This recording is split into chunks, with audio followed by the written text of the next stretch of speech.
it's 7 games, and it's an all-out war out there every single game. So it's never going to get easier. It's always a challenging thing, and challenges build obviously adversity, and we've been through a lot of that, and it's only going to make us better. Will Mitch Marner be a part of the Leafs roster next season, and what does this team need to take the next step? Hey everyone, welcome to Inside the Leafs. Rob Wong, joined alongside by Toronto Sun Maple Leafs writers Lance Hornby and Terry Koshan. Well guys, we find ourselves in a familiar spot talking about the Maple Leafs after yet another first round exit. There is a lot of finger pointing going on right now, and I would say Mitch Marner's name is near the top of the list. He is going into the final year of his contract, is extension eligible this summer, but also has a no move clause. Terry, if you're whoever is running the Leafs this summer, what do you do with Marner? Well, you probably ask him if he wants to consider waiving it. Something has to change with the core, and whether Sheldon Keefe gets let go this week, we'll have to see. That seems to be the indication. The indication is that Brandon Shanahan's going to be back, in what role, we're not quite sure. We'll find out Friday. The team can't go forward with the same group, though, on the ice. It hasn't worked, and there's no reason to believe that next year that it will. And Marner's that guy that, quote unquote, you might have the easiest route that way if he wants to do it.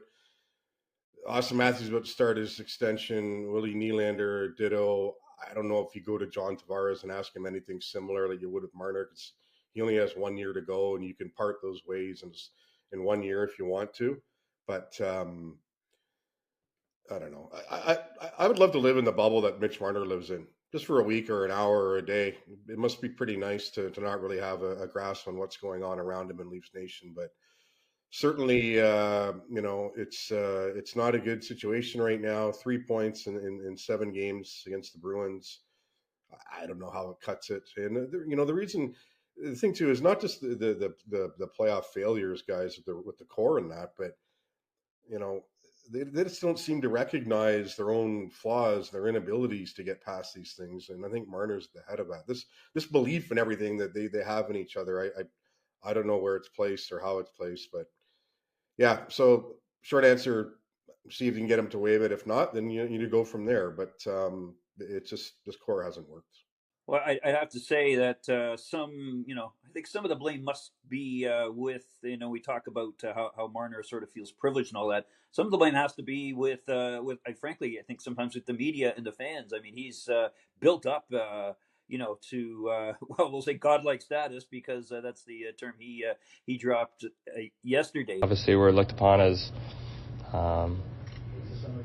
kind of gods here, to be honest. But he's had it pretty easy. There's been a lot of praise on him, and he's certainly been a big part of the community with charity and all that. He envisions himself as kind of the Doug Gilmour type who stayed around and made an impact in the community. The long-term Leaf, the hometown Leaf, that kind of thing. Maybe a successor to John Tavares. In all that, but and now of course it hasn't worked out, and his flaws, to Terry's point, have been exposed. He's not certainly not a poor player, getting up close again to 100 points in a good year, but this guy has to be handled differently, I think, for whatever reason. And now the Leafs have had a hard ass coach on him in Babcock. They've had Sheldon, who's been kind of lenient on him. So really, I don't think what the next coach comes in here has to come in with some kind of psychological approach to get more out of Marner, especially at playoff time. And I think he's, it's a little shocking to him that he faces this criticism at this time of year, but he's brought it all on himself, and he's sensitive to criticism. And again, to Terry's point, especially in playoffs, you have to harden your shell at that point and play through a lot of the criticism that he's justifiably received. The one thing I would say add about Marner too quickly is he holds all the cards here, so it's whatever he wants to do, and maybe Trilling doesn't get to a point where he asks him to waive it, but something has to be done. God knows what it is with this group. Well, meanwhile, there is a handful of UFAs this summer for the Leafs, Lance. Which ones do you think could or should be back, whether it's Tyler Bertuzzi, Max Domi, or Joel Edmondson? And beyond that, what types of players should this team be looking to add this offseason? I'll go quickly through positional. I mean, it's interesting that Wall is going to be the only guy signed heading into the off season unless they get a miracle training camp out of Dennis Hildeby and he's ready to back up Joseph Wall. You have to hope too that Wall stays healthy. Now Samsonov is what he would of course like nothing better than to stay, but there's a reason this guy's only been getting 1-year contracts is that he doesn't have the consistency. And a wild card in this might be Matt Murray. I think many people weren't impressed when he was playing, and certainly don't like the injury situation. But he may say that after a year that the Leafs have stuck with him this long, the medical team has stuck with him, and he might try and come back in that respect. On defense, I really liked what Lyubushkin brought and Joel Edmondson brought. Those are going to be two guys they want to bring back and prove their worth. Of course, the cap has to be respected in that degree. And of the two big guys up front in Bertuzzi and Domi, I would say Domi as the more versatile player would be the one to keep. I'm not sure about Bertuzzi's been sort of hot and cold. I guess if he gets on the right line, he'd be the potential spark for one of them. I think he proved it at times during the year. It certainly had a terrible start. Both of them looked pretty good down the stretch. Those are the playoff versions of those two players that the Leafs wanted to see. So I'd like to bring back both. I don't know if the cap will allow for it. Certainly Domi, I think, is more as the hometown guy who has more at stake would be the guy I'd keep on in that respect. Yeah, I'll just go in the reverse order that Lance did as far as the forwards go. It's funny, it only is Bertuzzi and Domi. Bertuzzi, all we heard about this year was the Leafs signed him to be a playoff guy. He scored 1 goal in 7 games. He didn't come through. If he comes back, it cannot be at the 5.5 that he played for this year. Max Domi, I would resign as well. But there's a reason why Max Domi has played for what seems like a million teams since coming into the NHL, 9-10 years ago, whatever it is. And, maybe he does form a little bit more of a permanent home here. He's lived here in the off season for years now, but, overall, I like what Max Domi brought to the group. If it was going to be one or the other, Bertuzzi or Domi, I'd go with Domi.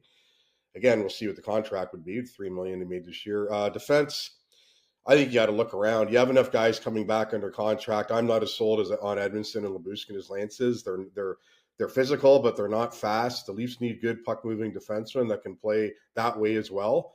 And I don't know. I respect the way that they played in the playoffs, but Lyubushkin's a guy who, of the 6 D-men, I think played the fewest minutes again, like he did 2 years ago. They were good in the stopgap roles, but I think a move. Liljegren's going to be an RFA. I don't know that you'll want to re-sign him. I think he's hit his ceiling, and for a guy who was a first-round pick 7 years ago, he hasn't brought what a first-round pick should. And I think he's a guy you might move on from. Riley's under contract, McCabe's under contract.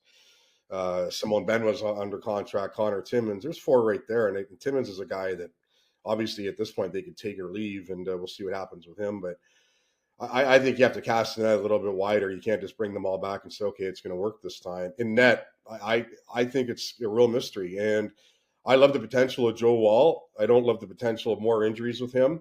Matt Murray, Martin Jones, those veterans are out there. I don't think you need to bring either of them back. Certainly guy Murray hasn't played all year. I mean, and Samsonov, I don't know. It's like Lance said, there's a reason why he gets these 1-year deals. The inconsistencies are there. When Samsonov was on in his couple of years as a Leaf, he was excellent. But we all know that when he wasn't, he was terrible. And you can't have that if you're going to win a Stanley Cup. Like I say, the worry to me is Wall, because he's your guy right now that you have under contract, cheap as dirt, $760,000, but the injury factor, and the poor guy gets hurt on a play, on really what is a nothing play, at the point, whatever it was, seconds to go in Game 6 against the Bruins, the puck goes in the net. It has no bearing on the outcome of the game, but here he is, he can't play in Game 7. So again, I think they're gonna have to look, free agency wise, see what's out there. Hildeby might be a nice option, but you cannot go into a season with Joe Wall and Dennis Hildeby as your 2 goalies. You need some sort of veteran presence, and I don't know. I just don't think it's Jones or Murray. I think you have to kind of, like I said, cast that net a little wider and see what else is out there. I'll quickly add to Terry that you have Minton and Easton Cowan coming on, and perhaps they make they're a cheap option perhaps when you're looking at forwards. Well, if you thought last offseason was a busy one, prepare yourself for this summer. It could potentially be chaotic yet again for the Maple Leafs. As always, leave your thoughts in the comments section below. For Lance Hornby and Terry Koshan, I'm Rob Wong. Thanks for watching, and we'll talk to you next time.